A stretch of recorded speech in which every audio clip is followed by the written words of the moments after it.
नमस्कार। चिराग पासवान को लेकर लगातार सोशल मीडिया पर खबरें चल रही थी और अटकलें तेज थी और जितनी भी विपक्ष की पार्टियां थी कह रही थी कि चिराग पासवान को जो अपने आप को मोदी का हनुमान बताते हैं, उन चिराग पासवान को लेकर जब बीजेपी क्लियर नहीं है और चिराग पासवान का स्टैंड क्लियर नहीं है, एनडीए से अलग होने की राह देख रहे हैं, उसको लेकर लगातार विपक्ष की पार्टियां हमलावर थी एनडीए के ऊपर और नरेंद्र मोदी अमित शाह के ऊपर। लेकिन अब तमाम अटकलों के ऊपर किस तरीके से जितने भी प्रश्न चिन्ह खड़े थे, उन सभी प्रश्नों का उत्तर चिराग पासवान ने सोशल मीडिया पर सिर्फ एक पोस्ट के जरिए दे दिया है। लेकिन वो पोस्ट कैसा है और किस बारे में चिराग पासवान नाराज थे, इसके बारे में हम चर्चा करेंगे। इससे पहले आप मेरा अभिवादन स्वीकार कीजिए। मेरा नाम अनुराग भारद्वाज है और आप जनता मंच देख रहे हैं। देखिए, चिराग पासवान को लेकर दावा किया जा रहा था कि चिराग पासवान अलग हो सकते हैं बिहार में, बिहार की राजनीति में चिराग पासवान अलग होंगे और शायद झारखंड विधानसभा के चुनाव में उनकी पार्टी जिस तरीके से अपना स्टैंड बताती है और कहती है कि झारखंड विधानसभा चुनाव में वो अकेले लड़ेगी, इंडिपेंडेंट लड़ेगी, तो लोग पूछ रहे हैं कि भाई तुम जब एनडीए में हो और एनडीए के साथ जब तुम्हारी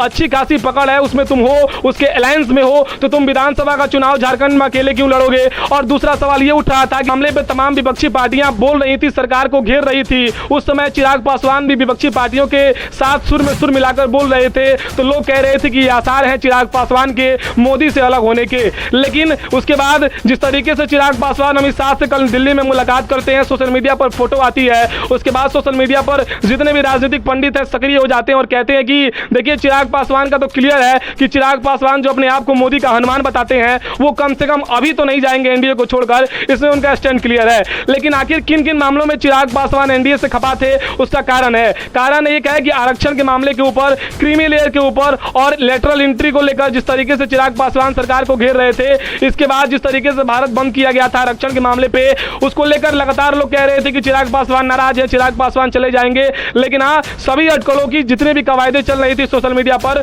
सबको पूर्ण विराम लगा दिया है चिराग पासवान ने और बता दिया है कि जब वो मोदी का हनुमान है तो कम से कम अभी तो एनडीए को छोड़कर नहीं जाएंगे। लेकिन कुछ लोग ऐसे कह रहे थे कि तेजस्वी यादव के साथ शायद चिराग पासवान जा सकते हैं, लेकिन नहीं, चिराग पासवान तेजस्वी यादव के साथ नहीं जाएंगे, इस बात की भी लगभग पुष्टि हो चुकी है। लेकिन चिराग पासवान का राजनीति में कद कितना बढ़ गया है, ये तो आप अपने विचार को साझा करके कमेंट में बता सकते हैं और साथ साथ ये भी बताइएगा जरूर कि चिराग पासवान क्या इतने बड़े हो गए हैं जो अपने आप को मोदी का हनुमान कहते हैं, वो नरेंद्र मोदी की किसी भी सरकार के किसी भी फैसले पे प्रश्न चिन्ह खड़े कर रहे हैं मुखबिरी तरीके से और लगातार उनके ऊपर हमलावर हैं, बोल रहे हैं कि देखिए ये सब गलत है, ये नहीं होना चाहिए। लेकिन जिस तरीके से उनके पिता रामविलास पासवान पिछड़ों के नेता थे, दलित वर्ग के नेता थे, ठीक उसी पद चिन्ह पे चलकर चिराग पासवान भी स्टैंड क्लियर रख रहे हैं और ये बता रहे हैं कि देखिए